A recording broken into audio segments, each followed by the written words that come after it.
Welcome to the Kanban Coach and Exchange. It's our first one after our summer holidays. And the good news is the summer is still here because we've got one final week of glorious sunshine. So hopefully it's the same wherever you are in the world.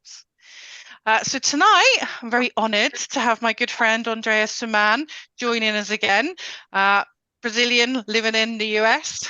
So he's also a great Kanban trainer, consultant.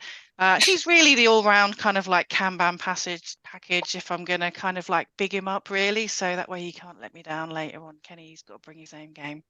It's not his first time he's been with us, so you know it's always a good sign when you invite people back because you know that they were great the first time round. So without further ado, I'm going to hand you over to Andrea. Take it away. Okay, hello guys. How are you doing? I would love to interact with you during the presentation. It's going to be real quick. I will talk about Kanban is not a team level method. And then you can ask questions later and we can talk about it. Helen, should I proceed with the presentation now? Okay, I will share my screen. I'm always looking to the side because you are in one screen and the presentation is in another. Just let me know when you start seeing. It's okay? So Kanban is not a team level method.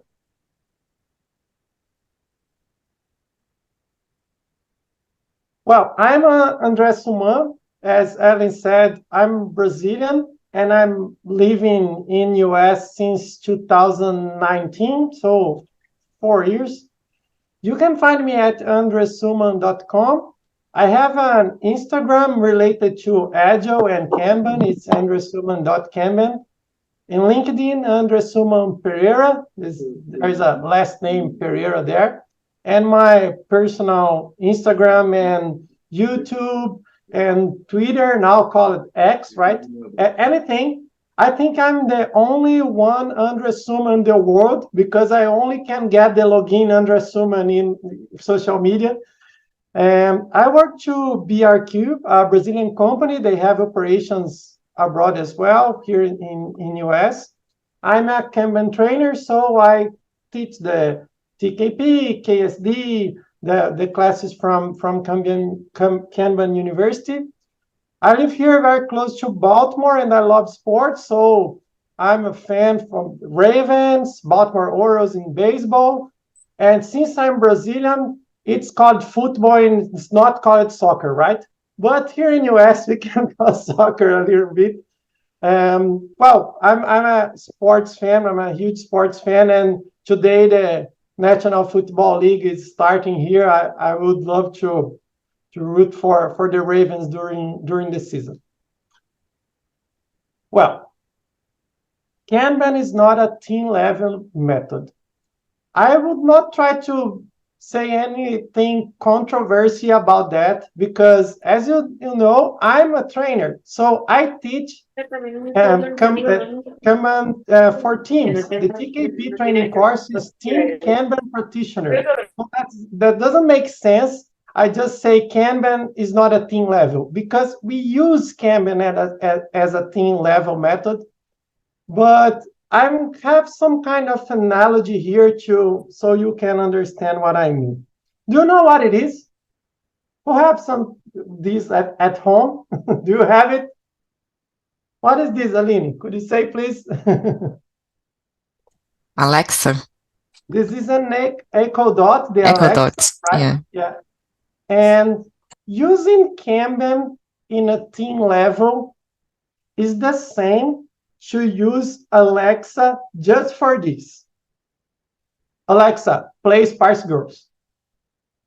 That's awesome. Everybody loves the Spice Girls. This is a thing very good you can do with Alexa is listen to Spice Girls. And Kanban in a team level is something like that. It's something that is good. It's something that will improve your team. But it's not enough if you are talking about a transformation or get the power of Kanban. Because agility at the team level only goes so far. we talk about teams, but we can do more. And this is what I'm trying to bring you here, how we can go to another level using Kanban. So this is pretty common when we start working with Kanban or Agile practice. You're focused on the development team. Most companies, they start the Agile transformation or the Kanban adoption or even the Scrum adoption in IT in the development teams. What is the problem here? A lot of things happens here. And a lot more things happen here. So you have the development team, but your ideas pop up here and your deliverable is here. So these two areas is something that if you are only focused on the development team and not taking care of this, probably you have some problems to solve. And after this, okay, Kanban is working, or Agile or Scrum is working at a team level here in IT development team. So let's do this. Let's, how can I say, Kanbanize our business structure or the acceptance structure, homologation, delivery, DevOps. And so you create a Kanban implementation in different teams, but they are still isolated, one team to another. The problem is, this is better than the other thing just in development team. Yes, I agree. But the friction you have is here. When you have the work going from one team to another. I have here a metric that shows this very well. This is the let's see, user story, and this is the whole life of this story in our company. It's 106 days here in discovery and refinement, development and quality assurance 15 days, probably a sprint, a 2-week sprint here or something like that. The acceptance 22 days, and configuration management, delivering 9 days. What I say is, if you are only managing this part of your flow, you will have this scenario when the handoff from one team to another is the point of friction in your system. So what I'm trying to say is, that's fine to use Kanban in a team level, but you can do more because you have a service. And what is a service? Kanban works in a service perspective. The service is somebody or your customer needs something. You have thousands of activities to get the deliverable for your client. The service is exactly what happened during when the client or the person needs something or have an idea until they get the value of that.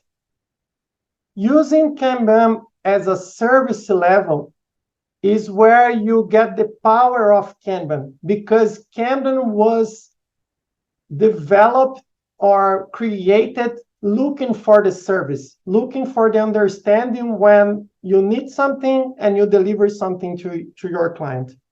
So how can you do that? Kanban scales naturally. So if you think about that development team, there's working happening before, there's working happening after that, and it's like you are only looking for a board for that team.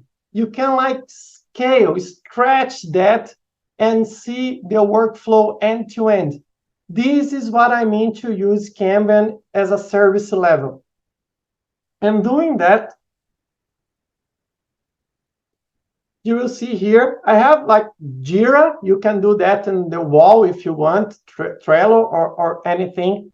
But the challenge here is to look to the workflow end to end, since the idea to the deliverable, and then you will see the power of Kanban when you manage the work like that.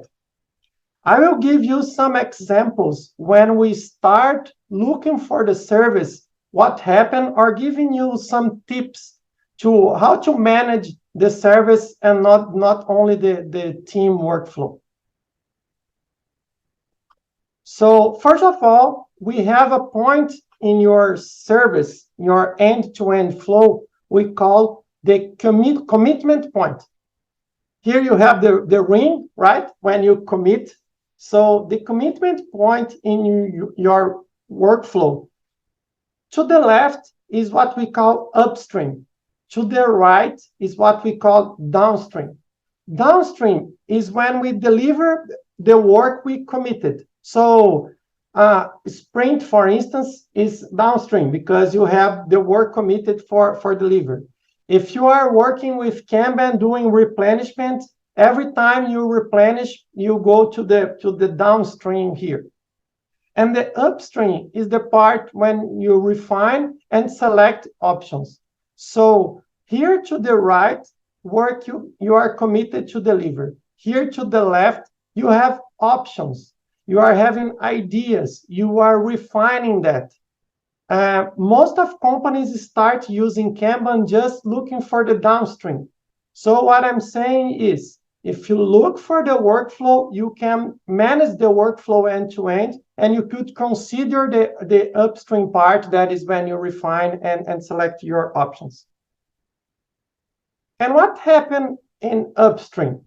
I think downstream you are very familiar, but what I recommend to you in upstream, you can discard options, because since it's an option, it's good when you say, okay, we don't want this, or this there's not value in this for the business, so we will not start creating this. We will just discard this now.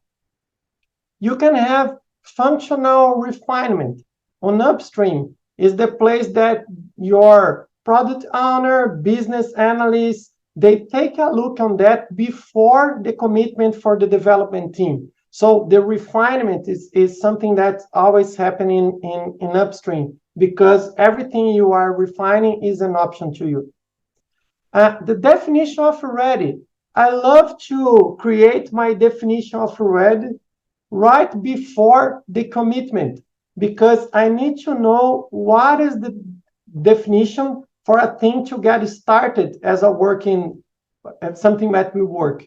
So definition of ready is something, is a practice that you can use here in the end of upstream, just before you start the item in downstream. So you will have options ready for commitment. And something that I would like to share with you that was a game changer for me in upstream is to have the technical refinement in upstream. And why I say that? You can bring the developers or the architects, or if you're not working with software, but the worker that is doing the job in downstream, you can bring them to upstream to take a look at the job and the work before you committed to that. I always give an example to my students saying, let's go to history. We have history classes tomorrow. And in these classes, we will talk about French Revolution. If you just go to the classes and the teacher says about French Revolution, you will understand something. But if before the classes you read at home the Wikipedia article about French Revolution, you will get much more in the classes. Your understood of the French Revolution is going to be higher because you read that before. And this is what happened here in your workflow. When the workers take an opportunity to to take a look at the job, to refine, to see what is going to be the technical solutions for that. When you're committed to the work, things go faster and you avoid blockers. You can see more about upstream in this website. I created a slide called Upstream Kanban Picture. It's like just one slide that I show you practice about upstream that I recommend for teams starting dealing with this.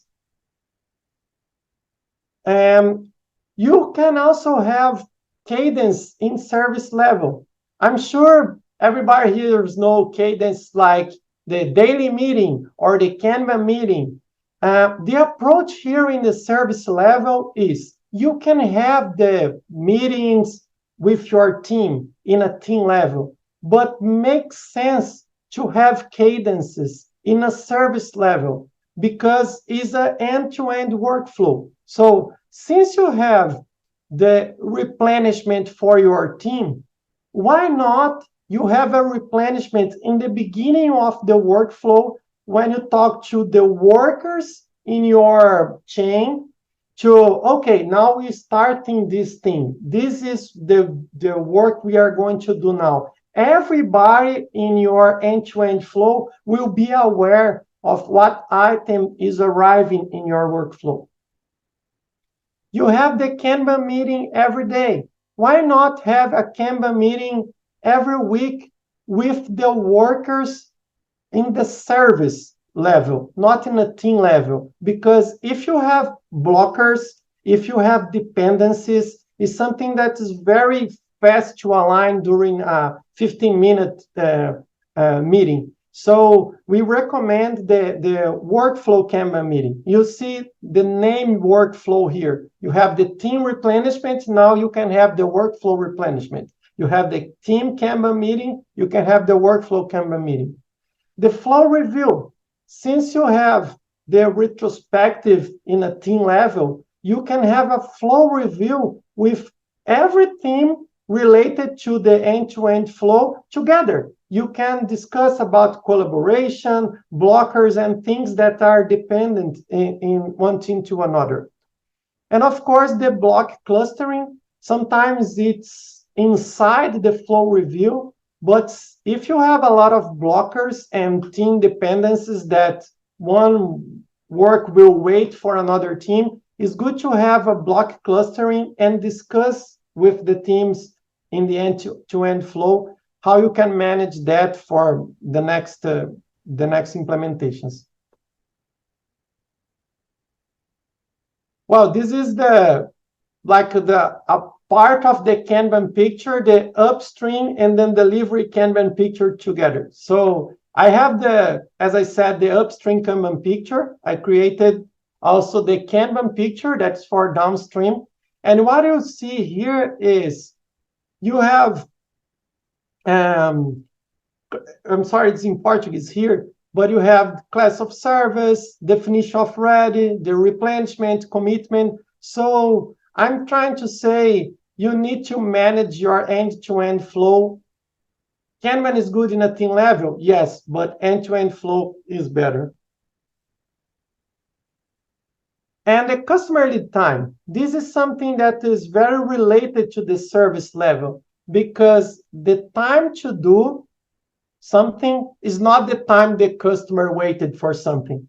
So if you want to deliver value to your customer, you need to understand that it doesn't matter how long it takes to develop it. What matters is, in the client perspective, how long he waited to get what he needs. So what I use it to say is, time to do is from the replenishment to the delivery. Customer lead time is when you touch the heart of your client saying, okay, I'm going to deliver you this. And when you deliver that. So you need to manage this time and also compare your lead time to your customer lead time. Because sometimes you have a development team that deliver things real quick, like, oh, in 4 days we have the work done. But since you need the homologation, you have to deploy in production, and you need to wait a particular day of month to deliver in production. You develop this in 4 days, but your client will wait for 30 days. So it's something that you manage looking for the customer lead time and see what's the difference between the lead time and the customer lead time. And also in a service perspective, since you limit WIP in your team, since you manage queues in your team, since you look for the bottlenecks in a team perspective, why not to look for that in a service perspective? So you can use pretty much every metric and graphic and approach that you are using in a team level in a service level. So this is what I would like to open your mind, saying it's nice to have Kanban in your team level, but the service level is the real power of Kanban. It's like the Alexa, the Echo Dot, because you can listen Spice Girls in Alexa, but you can also have your shopping list. You can make calls. You can write ideas. So the power of Kanban is like the Alexa Echo Dot. It's not just to listen something, but you can have a lot of more things when you take it in a service level.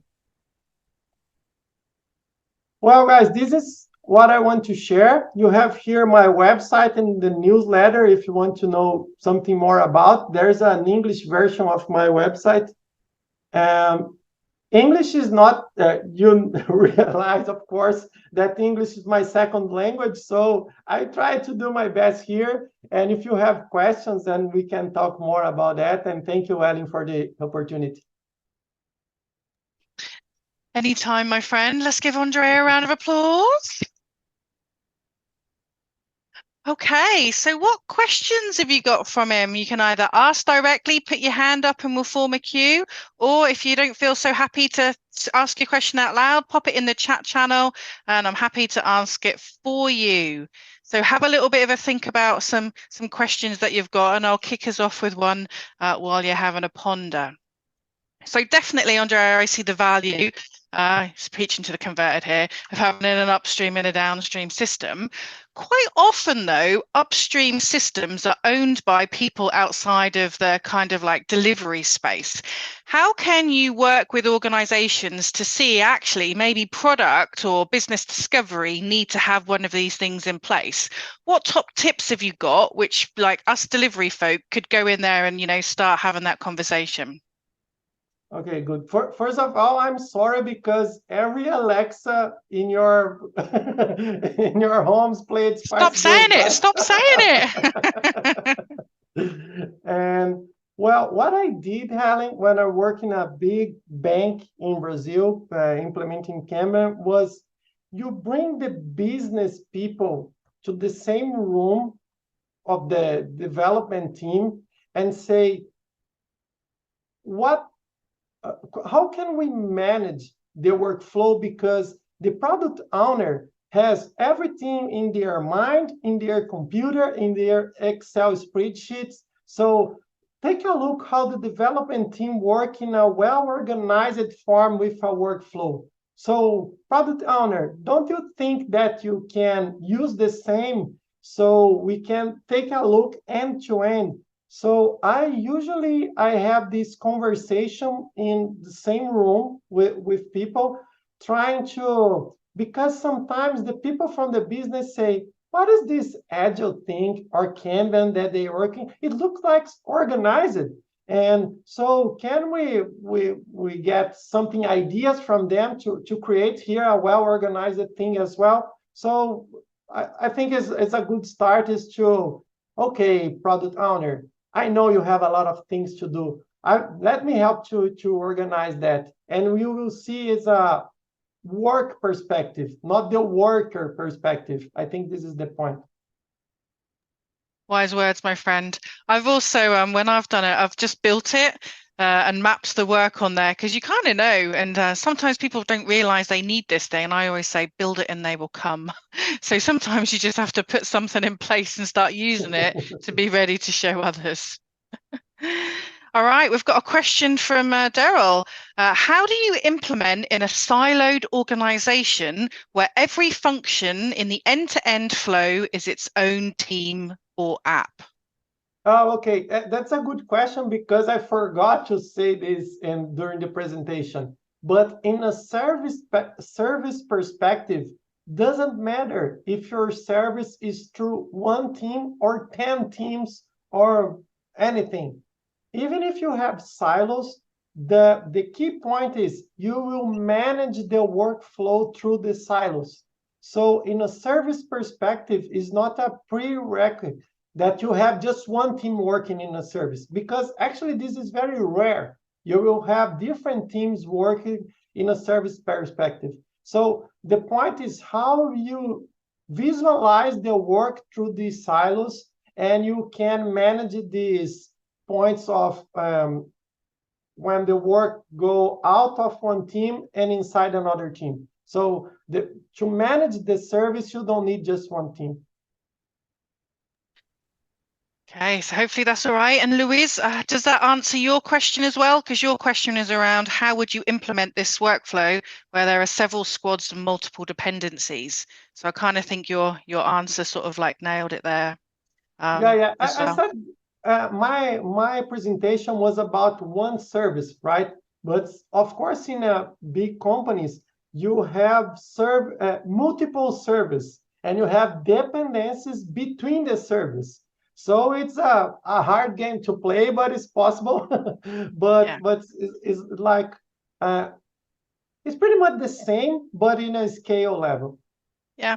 And I think the interesting thing there before I ask the next question is when I've done this in a company, you don't have to all be Kanban teams. The company I'm thinking about, we had some waterfall teams, we had some Kanban teams, we had some Scrum teams, and God knows what the rest of them were doing. But ultimately, you're not limited by what method you use to use some of these upstream boards. You could visualize pretty much anything with it. Mm-hmm. That's a Okay. good point. Okay, so a question from Zahid. What is your view if the development is using Scrum? Oh, hold on. I just literally answered the next question with you. What is your view if the development is using Scrum, but the business acceptance is using Kanban? Will there be any problems at the service level workflow? No, the service is the end-to-end workflow. Doesn't matter if you have Scrum, Kanban, or anything else. So you just manage the workflow and see what benefits you can have. And Stuart asks, do you see a service as you described it as the same as a value stream, or would that be different? If different, how? Yeah, I don't think it's the same, but it's a good start. There are people in Kanban community that can tell you the difference between a value stream and a service, because it's more related to sometimes to lean. And of course, Kanban is inspired in lean, but I think the service, you can look to the service more in customer perspective.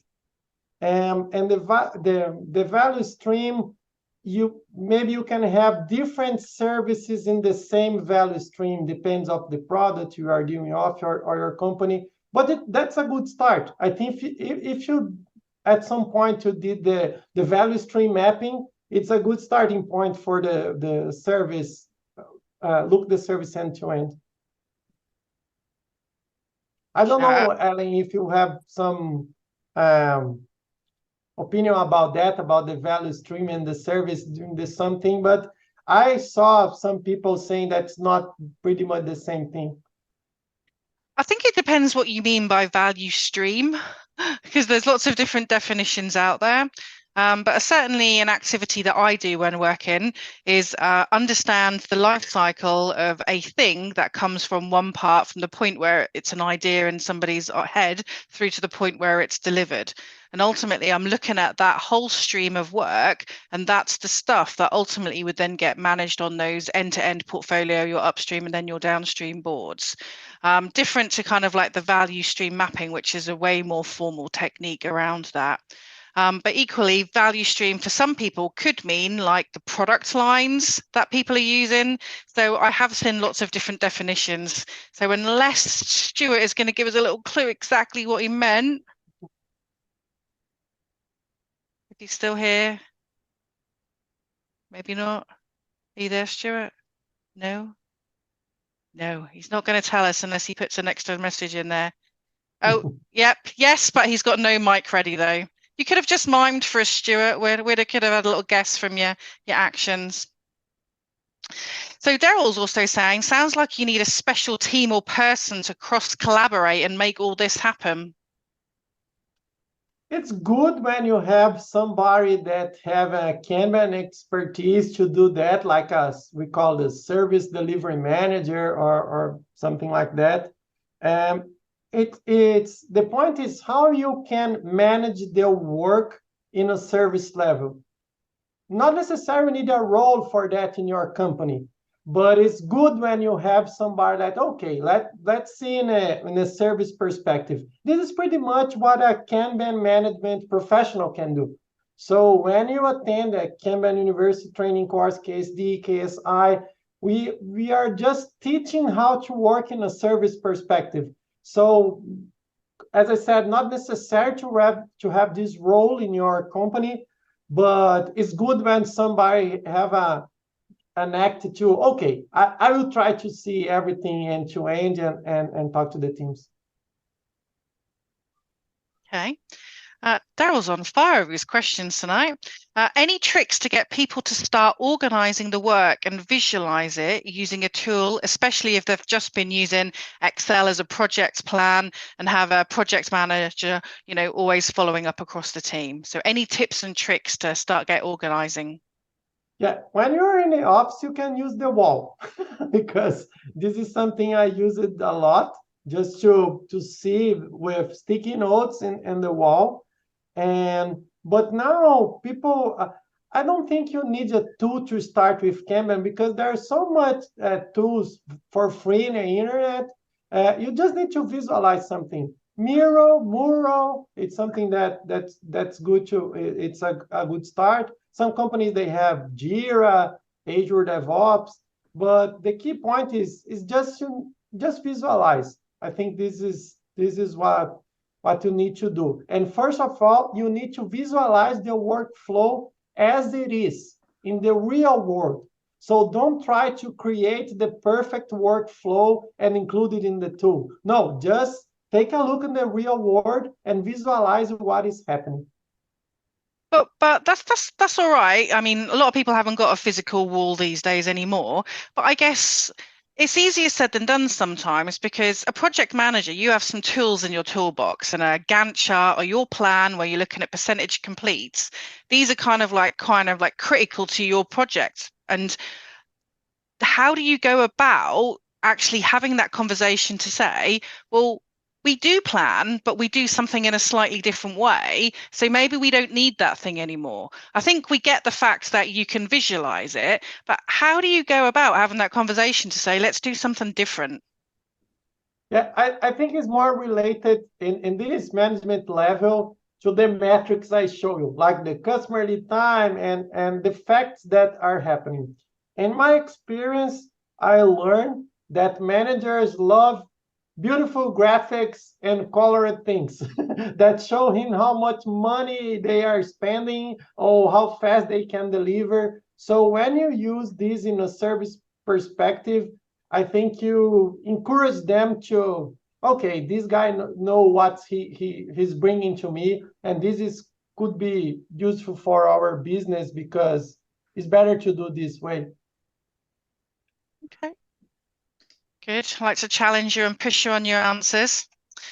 Stuart says, I've recently tried to create an upstream Kanban, but had difficulty in agreeing the column names as the activities are a lot less linear consistent than in delivery, and it's harder to find work item types. So it's become a simple so it has become a simple task board, please. So any tips on naming columns, or what can you do where you might have non-linear paths of work? Okay.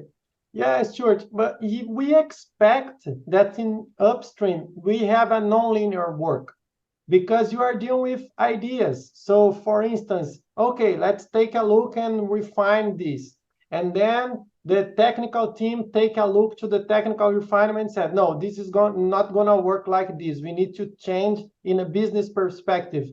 So the work in upstream, it's okay if you go to, because in downstream, you don't like to move the card backwards, but in upstream, it's something that is normal.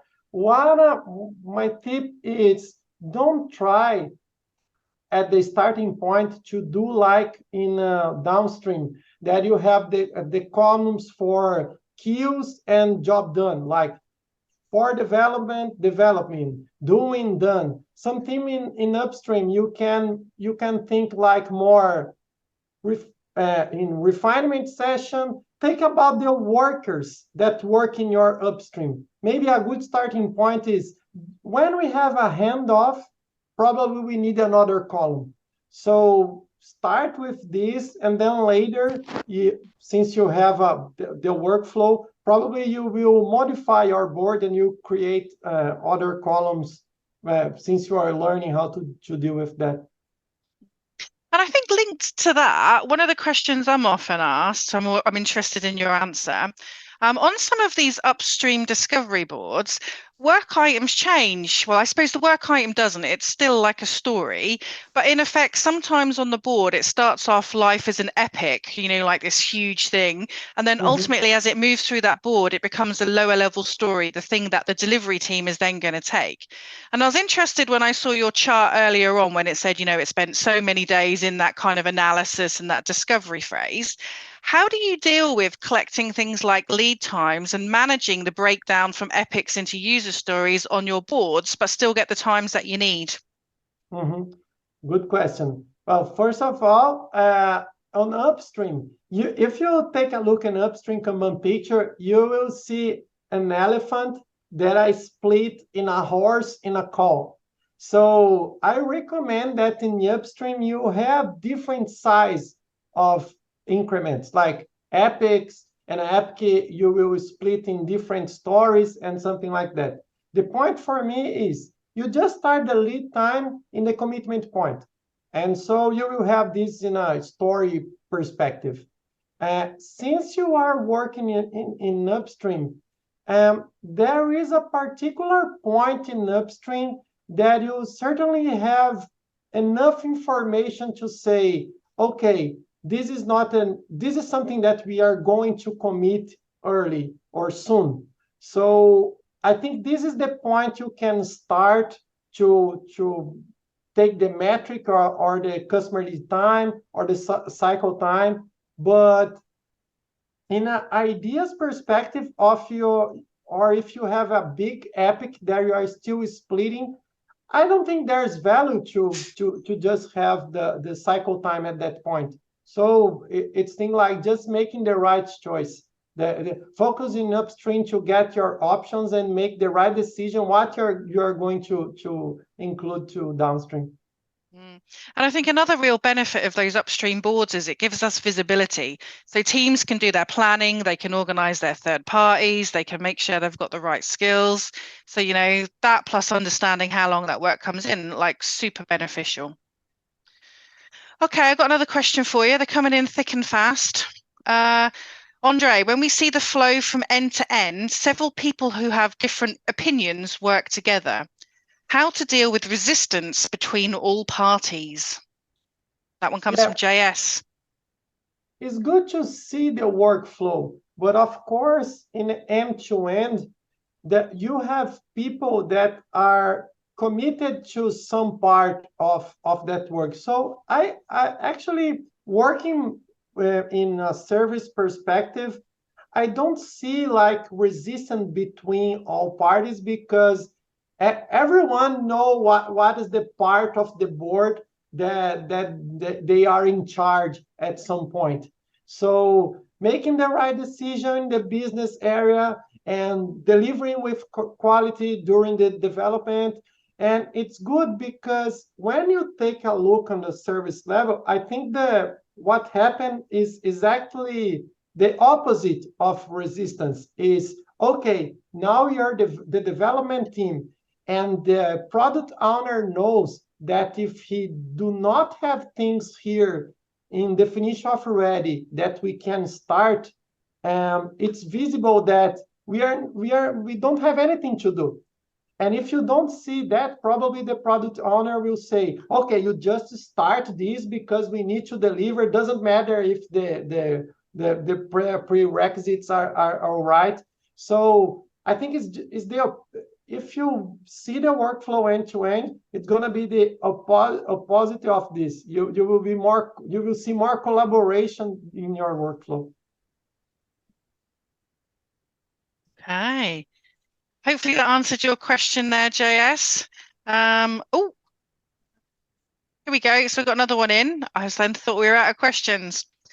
So Louise says, Kanban is not my strength, so the question might be out of complete ignorance. Hey, that's why we're here. You know, no question's a silly question in this friendly place. But your question is there any use for swim lanes in the end-to-end workflow similar to flight levels? Okay. So thank you, Luis, for your question. Just let's say that swim lanes you can use swim lanes in flight levels, looking for different levels, right? So you have the team perspective, and you have another levels that I know for your question that you know a little bit about flight levels. The swim lane is just something that you are using in a flight levels perspective, but in a service, the swim lane could be just a visualization of different types of work, class of service. So it's useful to have swim lanes, even if you are not scale light in a flight levels perspective. In a service level, you can have different swim lanes to different types of work, different types of class of service. So that makes sense. It's just a way to visualize different things in your workflow. Yeah, agree. If you see the need for swim lanes, bust one out. And just for anybody who doesn't know what flight levels is, just in case.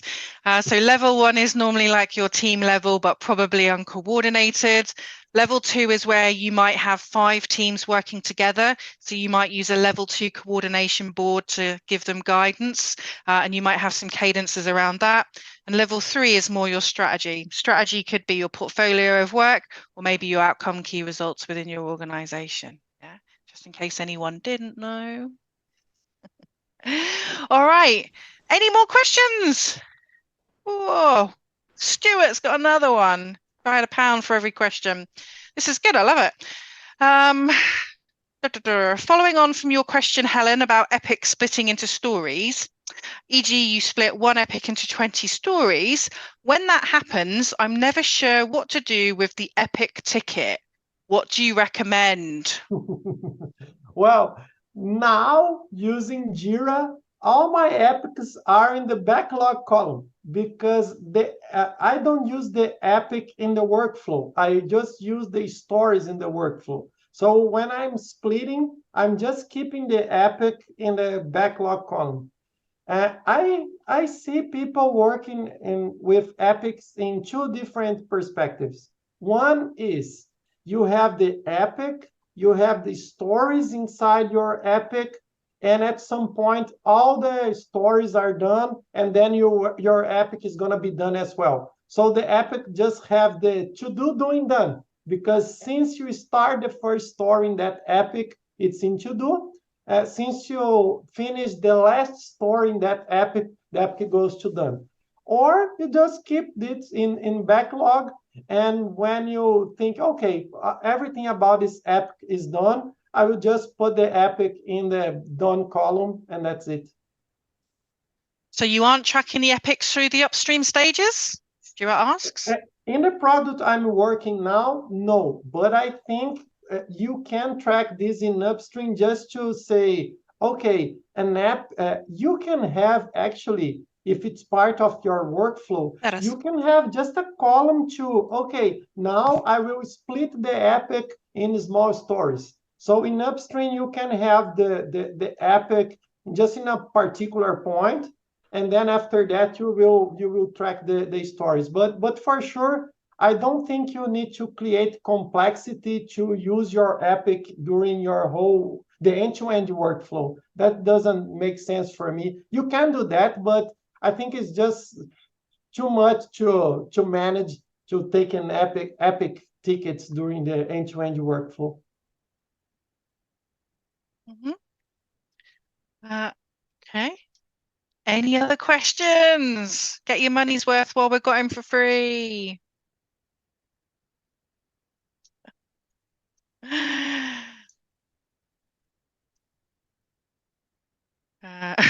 Louise says, Andre, would your analogy work with the Backstreet Boys too? I tried something for the British people, Luis. And when I presented this in Brazil, and I'm sure you know this band, I used Raça Negra as an analogy. And when I use in US, the presentation was Garth Brooks, the country singer. If I could make a little tweak, the British public are probably a little bit more take that. A little bit less Backstreet Boys and a little bit take that.